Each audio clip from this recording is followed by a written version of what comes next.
우리에게 주신 말씀은 마태복음 5장 27절에서 30절 말씀입니다.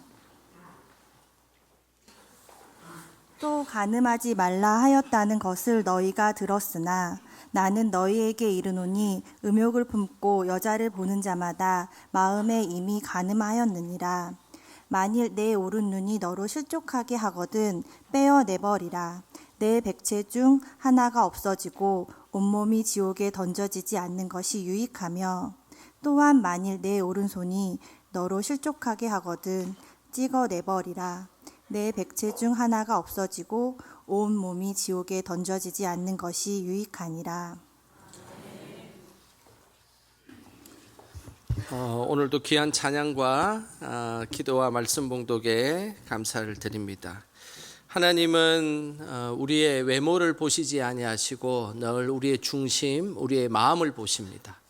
그래서 늘 우리의 삶에 마음을 청결하게 하는 것, 그리고 거룩하고 순결하게 하는 것, 그것은 참으로 귀한 일입니다. 뿐만 아니라 그 마음 속에 늘 중심에 믿음을 담고 살아가는 것, 이것이 하나님께서 원하시는 믿음의 모습입니다. 최근에 미국과 이란의 전쟁이 치러지고 있는데요. 잠시 좀 애매한 지금 휴전 중에 있습니다. 지난주 미국 F-15 전투기가 이란 상공을 날다가 추락했습니다. 그때 비행기를 타고 있던 미군 장교 2명이 탈출을 시도했는데요. 그 중에 한 명은 바로 구조가 되었고 다른 한 장교는 바로 구조가 되지 못했습니다. 조난당한 장교는 그 이란 지역에 숨어 있다가 높이가 한 2,000m 정도 되는 그 산에 숨고 계곡에 숨어 있다가 구조를 기다리고 있었습니다. 무려 한 50시간 정도 되는 시간 동안 숨어 있었습니다. 미군 기지에 신호를 보냈는데 이런 신호를 보냈습니다. 무전기를 통해서 God is good이라는 신호를 보냈습니다. 이것은 하나님은 선하시다라는 그런 뜻입니다. 자신이 살아있다는 신호로 God is good이라는 신호를 보냈던 것이죠. 처음에는 이 미군 기지에서 이 신호가 왔을 때 이게 조난당한 미군 장교의 신호인지 아니면 이란이 어떤 함정을 파놓고 허위 신호를 보낸 것인지 구분이 되지 않았습니다. 나중에 미군 지휘부는 이 신호가 조난당한 미군 장교가 보낸 신호라는 것을 확신하게 되었습니다. 그 이유는 그 장교를 아는 주변 사람들이 이 사람이 분명히 이것을 보냈을 것이다. 왜냐하면 이 사람이 늘 믿음으로 고백했던 이야기고 그리고 신실한 믿음을 가지고 있었기 때문이었습니다. 분명히 이 신호는 신앙이 깊은 조난당한 장교가 보낸 것임을 미군 기지와 주변 사람들이 확신을 하게 되었고 결국 이 믿음의 신호를 추적해서 이 장교가 끝내 50시간 만에 구출되었던 것입니다. 평소 주변 사람들이 알 수 있을 정도로 마음 중심에 하나님을 믿는 믿음이 확실했기 때문에 이 위기 상황에서도 그 믿음이 그 사람의 생명을 살리게 되었던 것입니다. 우리도 마음 중심에 늘 믿음이 바로 서서 하나님의 은혜를 많이 담기를 주님의 이름으로 축복합니다. 오늘 본문은 10계명 중에서 무엇보다 마음을 강조하는 계명을 말씀하고 있습니다. 먼저 10계명에 어떤 계명이 나오는지 27절 말씀 우리 같이 함께 읽어보겠습니다. 또 간음하지 말라 하였다는 것을 너희가 들었으나, 우리 27절에 나오는 이 간음하지 말라라는 것은 10계명의 7번째 해당되는 계명입니다. 특별히 27절을 잘 보시면 시작하는 단어에 보면 또 간음하지 말라라는 또라는 단어가 이곳에 있습니다. 오늘 본문에 이 또라는 단어가 있는 이유는 앞절에 해당되는 21절에 살인하지 말라라는 그 말씀과 문맥을 같이 하고 있다라는 것을 우리에게 말씀하고 있기 때문입니다. 그래서 21절에 살인하지 말라라는 말씀도 중요한 말씀인 뿐만 아니라 또 간음하지 말라라는 말씀도 그와 견주어서 중요하다라는 것을 말씀하기 위해서 또라는 단어를 썼던 것입니다.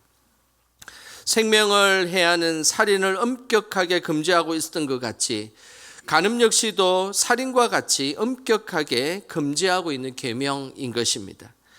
간음은 단순히 한 개인의 문제만 아니라 이스라엘 공동체 그리고 또 모든 가정을 해하는 것이기 때문에 매우 엄격하게 이스라엘은 처리하였습니다. 신명기 22장 22절에 그 모습이 나와 있는데요. 우리 같이 한번 읽어보겠습니다. 어떤 남자가 유부녀와 동침한 것이 드러나거든 그 동침한 남자와 그 여자를 둘 다 죽여 이스라엘 중에 악을 제할지니라. 이전부터 이스라엘은 간음을 살인과 유사한 범죄로 취급하였습니다.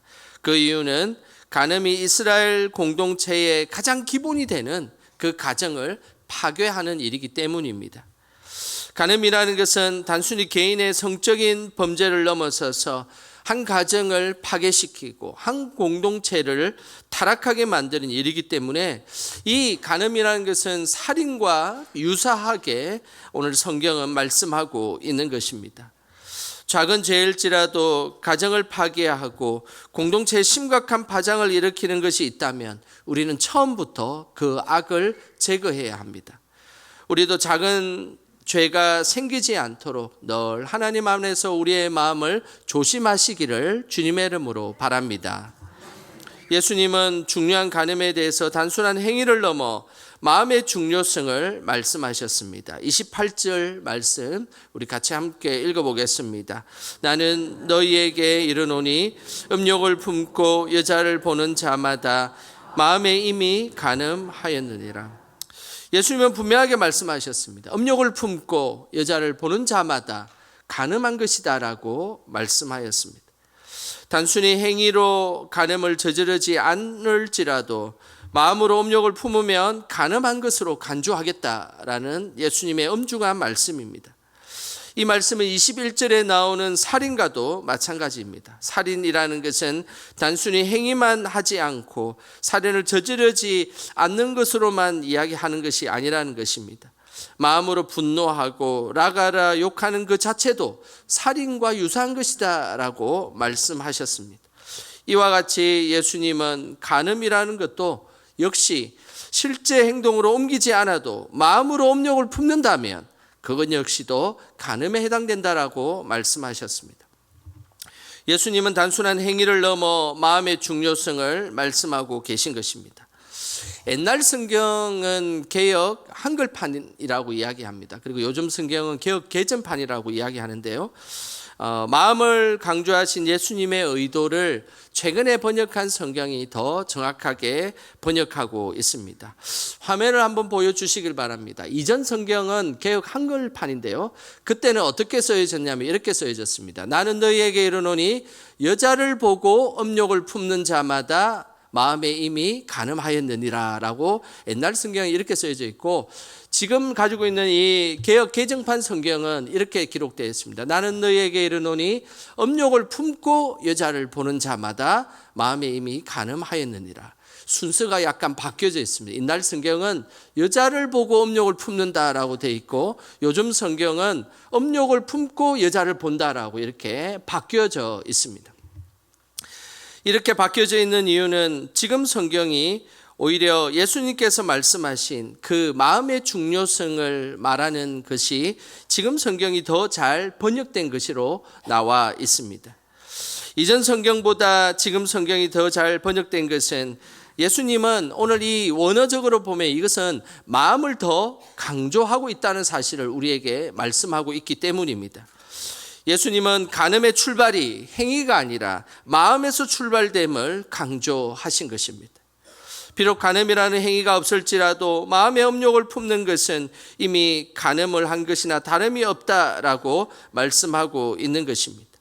이 오늘 본문의 말씀은 여자만 나온다고 해서 여자들에게 해당되는 것이 해당이 없다라고 할 수는 없습니다. 이것은 남녀 모두에게 해당되는 말씀입니다.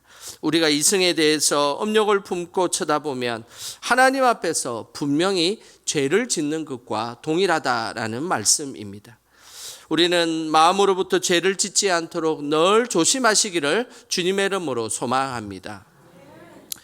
오늘 본문을 읽다 보면 사실은 이 본문 말씀은 참 우리에게 마음을 무겁게 하고 또 우리의 죄책감을 일으키는 그런 본문임에 틀림없습니다. 이 말씀은 도저히 죄인인 우리가 지킬 수 없는 말씀처럼 느껴지기도 합니다. 예수님께서 우리를 잘 아시는 분이신데 어떻게 이렇게 엄격하게 말씀하실 수 있을까라는 생각이 들 수도 있습니다. 왜냐하면 우리의 무의식은 늘 갑작스럽게 생각이 찾아오기 때문입니다. 이 문제는 오늘을 살아가는 우리뿐만 아니라 중세시대의 많은 그리스도인들도 똑같은 고민을 했습니다. 무의식 속에 스쳐 지나가는 나쁜 생각들, 엄탕한 생각들, 그리고 폭력적인 생각들, 다양한 생각들이 무의식 속에 계속 스쳐 지나가는 그것은 우리가 통제할 수 있는 그런 것이 아니기 때문이었습니다. 특별히 중세시대에 본능적으로 죄된 생각이 나타나는 문제에 대해서 매우 심각하게 기도하고 고민했던 사람이 있습니다. 그 사람이 바로 마틴 루터입니다. 마틴 루터는 하나님 앞에서 죄를 짓지 않기 위해 몸부림을 쳤던 사람입니다. 그는 수도원에 들어가서 청빈한 생활을 했고 금식과 고행을 철저하게 실천했습니다. 죄에 대한 생각이 들면 말씀으로 대적하고 죄에 대해서 매우 예민한 태도를 보였습니다. 하지만 이 루터 역시도 무의식적으로 찾아오는 이 통제되지 않는 나쁜 생각에 대해서 그는 너무나 고민하였고 기도하였습니다. 그리고 나서 그 고민의 끝에 이런 결론을 내렸습니다. 새가 머리에 앉는 것은 죄가 아니지만 새가 둥지를 짙게 내버려 두는 것은 죄다라는 결론을 내렸던 것입니다. 이것은 오늘 살아가는 우리에게도 해당되는 것입니다. 무의식 속에서 나오는 생각들, 그것은 새가 갑자기 날아오는 것과 똑같은 것입니다. 이것은 우리가 어떻게 통제할 수 있겠습니까? 갑작스럽게 새가 날아오는 것을 우리가 언제 날아올지, 또 그 새가 그 날아오는 것은 우리가 사실은 통제할 수 없습니다. 그런데 중요한 것이 있습니다. 새가 한동안 머물러서 새 둥지를 짙게 내버려 두는 것, 그렇게 방치하는 것은 분명히 죄다라는 것입니다. 잘못된 생각, 죄된 생각, 엄탕한 생각이 찾아왔을 때 쫓아내고 떨쳐버려야지 그 생각을 계속 붙들고 살아가는 것, 그것이 분명히 죄라는 것을 우리에게 말씀하고 있는 것입니다. 이 사실에 대해서 야고보 사도는 야고보 1장에 이렇게 말씀하고 있습니다. 야고보 1장 14절과 15절 말씀 우리 같이 함께 읽어보겠습니다. 오직 각 사람이 시험을 받는 것은 자기 욕심에 이끌려 미혹됨이니 욕심이 잉태한 적 죄를 낳고 죄가 장성한 적 사망을 낳느니라. 야고보 사도는 분명히 이야기했습니다. 작은 욕심으로 이게 커져서 죄가 되고 죄가 점점점 불어나가지고 나중에 큰 살인을 저지르는 그런 사망에 이르게 된다라고 말씀하고 있는 것입니다. 무의식적으로 발생하는 욕심과 시기, 질투까지는 우리는 사실은 통제할 수 없습니다. 하지만 그 욕심과 시기와 질투를 붙들고 곱씹고 생각하면 그것이 죄가 된다는 것입니다. 그리고 그 죄가 된 것을 회개하지 않으면 나중에 그 죄가 자라서 사망에 이르는 그런 더 큰 죄로 이르게 된다는 것입니다.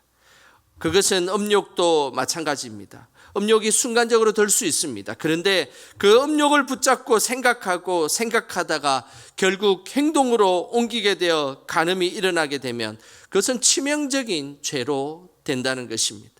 나중에 이 행동이 사망을 낳게 되는 것처럼 가정을 파괴시키고 그리고 우리의 인생을 파괴시키는 데까지 그 죄가 커지게 되는 것입니다. 우리는 순간적으로 드는 죄의 시작을 차단해야 합니다. 그 죄의 시작을 차단하지 않으면 죄는 우리가 생각하는 것보다 더 크게 역사하여서 나중에는 그 죄로 인해서 더 하나님 앞에 부족한 모습으로 살아가게 된다는 것입니다.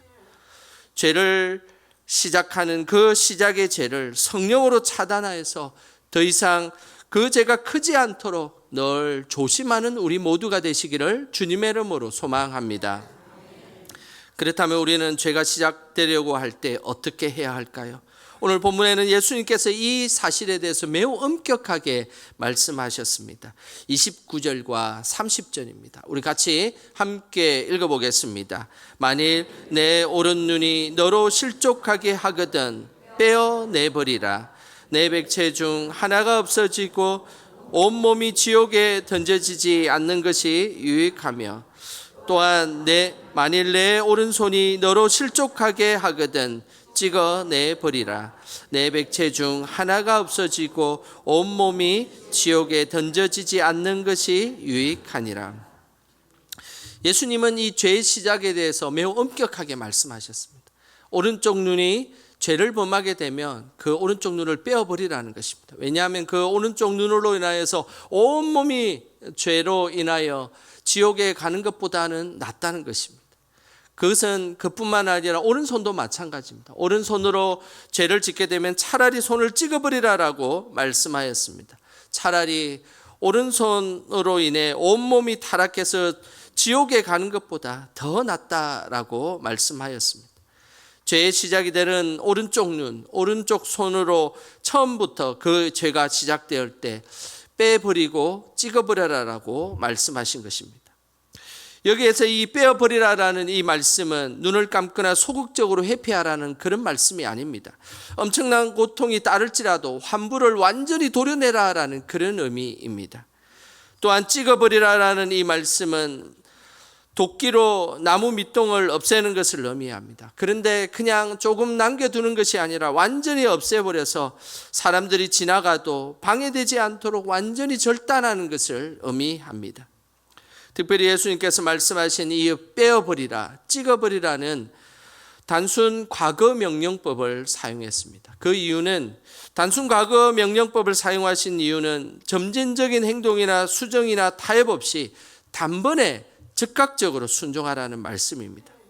결국 하나님께서 말씀하신 빼어버리라, 찍어버려라 라는 말씀은 한 번의 근원적인 문제를 단번에 제거하라라는 그런 말씀입니다. 작은 죄는 합리화하기 쉽습니다. 그리고 작은 죄는 자꾸만 이유를 갖다 대고 싶은 유혹이 생깁니다. 그때에 오늘 찍어버려라, 빼어버리라는 말은 원천적으로 그것을 차단하라라는 그런 말씀입니다. 작은 죄가 우리의 늘 합리화를 불러일으키고 불필요한 이유로 우리를 계속해서 얽매이게 만드는 그것이 바로 작은 죄이라는 사실입니다. 그때에 단호하게 그 작은 죄를 물리칠 때에 우리는 더 큰 죄를 짓지 않도록 예방될 수 있는 것입니다. 러시아의 대문호 톨스토이가 쓴 작품 중에 재난의 원인이라는 작품이 있습니다. 이 작품의 내용은 이렇습니다. 어느 날 한 마을에 담장 하나를 두고 아주 행복하게 잘 친하게 지냈던 두 가정이 있었습니다. 그런데 이 가정에 어느 날 이 한쪽에 닭 한 마리가 담을 넘어가고 저쪽 편으로 넘어가서 그곳에서 계란을 하나, 알을 하나 놓았던 것입니다. 그래서 저쪽 편에 있는 사람이 그걸 보고 너무너무 기뻐했습니다. 그런데 닭의 주인이었던 반대쪽에 있는 집에서 저 닭은 우리 닭이니까 알을 달라라고 요청을 했습니다. 그러자 어차피 넘어와서 여기서 알을 낳는데 이 알은 우리 거다라고 이야기를 한 겁니다. 그러면서 이 알을 달라, 주기 싫다 뭐 이러면서 두 아이가 싸우기 시작했습니다. 그런데 그것을 본 엄마들도 가만히 있을 수가 없었습니다. 우리 알을 우리에게 주시오, 줄 수 없어 이렇게 하면서 엄마들도 싸우기 시작했습니다. 그것을 보고 있는 아빠들은 어떻게 했습니까? 아빠들도 가만히 있을 수 없었습니다. 그 알을 주시오, 안 됩니다 라고 하면서 막 다투기 시작했습니다. 어떤 한쪽의 아빠가 흥분한 나머지 상대편의 그 집에다 그냥 불을 확 질러버렸습니다. 그랬더니 그 불이 가만히 그 집만 타면 될 텐데 옆집으로 넘어가가지고 홀라당 다 두 집 다 불에 태워서 그 집이 다 불이 나 버렸던 것입니다. 두 집이 다 버리고 잿더미 위에 앉아 별을 쳐다보면서 그들은 반성했습니다. 도대체 무엇 때문에 우리가 이렇게까지 싸워야만 했는가? 그깟 계란 하나 때문에 이렇게 집까지 태울 수가 있느냐라고 하면서 한탄해하였습니다. 그러면서 그 계란 하나 때문에 이 일이 생긴 것에 대해서 그들은 이런 재난의 원인을 찾았습니다. 이 재난의 원인은 달걀 하나가 아니라 우리의 작은 교만, 작은 분노, 그리고 서로를 용서하지 못한 완악한 마음이었다라고 이야기하면서 이 톨스토이의 이 소설은 여기로서 끝이 납니다. 작은 죄 하나를 키우게 되면 큰 죄가 되고 결국 가정도 인생도 파괴된다는 사실입니다. 작은 음욕 하나가 행동으로 옮겨지게 되면 그 행동으로 인해서 가정도 인생도 파괴되는 것입니다. 그래서 예수님께서는 음욕을 품고 여자를 보는 자마다 마음에 이미 간음하였다라고 말씀하신 것입니다. 인류 역사상 가장 지혜로웠던 솔로몬 역시도 아가서에서 이 말씀을 하고 있습니다. 아가서 2장 15절 말씀 우리 같이 함께 읽어보겠습니다. 우리를 위하여 여우 곧 포도원을 허는 작은 여우를 잡으라. 우리의 포도원에 꽃이 피었습니다. 포도원을 망치는 것은 큰 여우가 아닙니다. 어떤 여우라고 이야기하고 있습니까? 맞습니다. 작은 여우입니다. 작은 여우는 눈에 띄지 않기 때문에 방치하게 되면 그 포도원을 나중에 망치게 되어 있습니다. 팔레스타인 지역에는 그 포도원에 짐승이 침입하지 못하도록 포도원 사이에 담을 돌로 이렇게 쌓아 놓습니다. 그 위에 이렇게 가시 덤불을 올려 놓는데 그 돌을 쌓아 놓다 보면 완벽하게 쌓을 수 없으니까 구멍이 생기기도 합니다. 그것을 기가 막히게 작은 여우들은 그 구멍을 알고 있습니다. 그러면서 포도가 이제 꽃이 피기 시작하면 그 향기가 강렬해지면서 작은 여우는 입맛을 다시기 시작합니다. 그러면서 구멍을 찾아다니면서 작은 구멍이 있으면 작은 여우가 그 포도원의 구멍으로 들어갑니다. 그러면서 이 작은 여우는 잡식성이기 때문에 단 것을 매우 좋아합니다. 그래서 포도나무에 열려있는 꽃을 따먹기도 하고 그리고 연한 포도 싹을 잘 갉아먹는 것이 바로 작은 여우의 역할입니다. 그러면서 이 작은 여우를 잡지 못하면 1년 농사를 완전히 망치게 되는 것입니다. 우리 인생도 마찬가지입니다. 우리 인생도 인생을 망치게 하는 작은 여우들이 있습니다. 그것은 생각 없이 내뱉는 작은 말일 수도 있고 어떨 때는 음탕한 우리의 생각일 수도 있습니다. 그리고 어떤 경우에는 참지 못하는 작은 행동일 수도 있고 또 어떤 경우에는 갖고 싶은 작은 욕망일 수도 있는 것입니다. 우리는 이 작은 것에 어느 누구도 자유로울 수 없는 연약한 우리들이지 않습니까? 우리는 늘 이런 것에 자유로울 수 없습니다. 그렇기 때문에 오늘 예수님께서는 그 작을지라도 하나님 보시기에 부적절한 생각, 부적절한 모습이라면 빼내고 찍어버려라라고 말씀하신 것입니다. 그렇게 할 때에 우리는 거룩하고 순결한 자녀로 살아갈 수 있게 되는 것입니다. 우리도 늘 작은 죄에 민감하게 반응하여서 하나님 앞에 거룩하고 순결한 자녀로 이 땅을 살아가는 우리 영광의 모든 성도들 되시기를 주님의 이름으로 축원합니다. 이 시간 우리 찬양하며 나아가겠습니다. 오늘 찬양의 가사에 이렇습니다. 보소서 주님 나의 마음을 선한 것 하나 없습니다. 그러나 내 모든 것 주님께 드립니다. 주님 마음으로 나를 새롭게 해주십시오. 오늘 이 찬양의 가사를 생각하며 함께 찬양하겠습니다.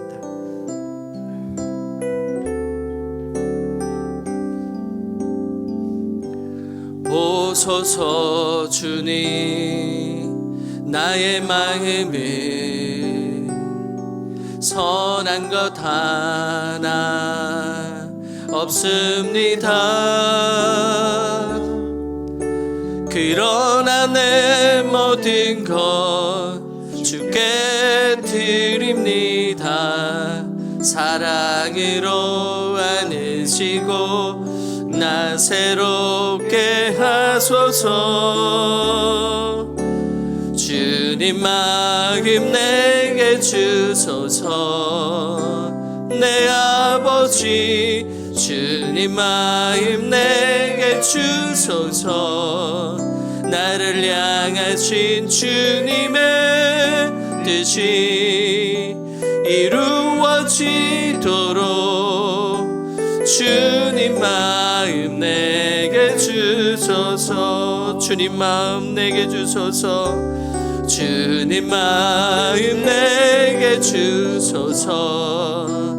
내 아버지 주님 마음 내게 주소서. 나를 향하신 주님의 뜻이 이루어지도록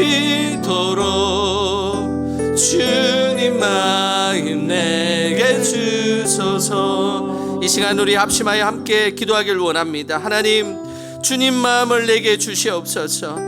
하나님, 다 알고 있지 않습니까? 하나님, 우리의 마음에 선한 것 하나 없다는 것 너무나 잘 알고 있지 않습니까? 주님, 회개하오니 우리의 마음을 주님의 마음으로 바꾸어 주시옵소서. 작은 죄에도 민감한 우리들이 되게 하여 주시고 평생에 거룩하고 순결한 자녀로 살아가게 하여 주시옵소서. 이런 마음 가질 수 있도록 주여 크게 부르고 합심하여 기도하겠습니다. 주여, 하나님 아버지, 저희들의 부족함과 연약함을 용서하여 주시옵소서. 하나님, 늘 하나님 선한 것 하나 없는 우리들의 마음을 용서하여 주시고 하나님 앞에 거룩하고 순결한 자녀로 살아갈 수 있도록 주님 인도하여 주시옵소서. 작은 죄에도 민감하며 작은 하나님 보시기에 부족한 것들을 하나님 찍어내고 빼어버릴 수 있도록 주여 인도하여 주시옵소서. 시대가 갈수록 하나님 우리가 더 거룩하고 순결한 자로 살아가길 원합니다.